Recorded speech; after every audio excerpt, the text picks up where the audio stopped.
बाळा, आज मी तुला नवरात्रीची गोष्ट सांगते. खूप खूप वर्षांपूर्वी महिषासूर नावाचा राक्षस होता. तो लोकांना फार त्रास द्यायचा. देवसुद्धा त्याच्यासमोर असहाय्य झाले होते. तेव्हा सर्व देवांनी आपली शक्ती एकत्र केली. त्या तेजातून एक अद्भुत रूप प्रकट झालं, म्हणजेच माता दुर्गाचं. तिच्या डोळ्यात करुणा होती, पण ती खूप सामर्थ्यशाली होती. तिच्या हातात वेगवेगळी शस्त्र होती.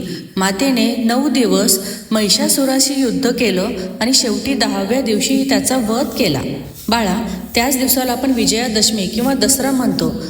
हीच ती नवरात्रीची कथा, जिथे देवीने दाखवून दिलं की सत्य आणि चांगुलपणा नेहमी जिंकतो. बाळा, तुझ्यातही धैर्य आणि आत्मविश्वास असू दे. तू आयुष्यात कुठलीही भीती किंवा वाईट गोष्ट आली तरी तुझ्यात देवीसारखी शक्ती असू दे. आणि नेहमी लक्षात ठेव, वाईट कितीही मोठं असलं तरी चांगुलपणा त्यावर विजय मिळवतो. ही नवरात्रीची गोष्ट आपल्याला हे शिकवते की आपल्या जीवनात महिषासूर म्हणजेच वाईट सवयी, भीती आणि नकारात्मक विचार, श्रद्धा, प्रयत्न आणि धैर्याने आपण त्याच्यावर मात करू शकतो.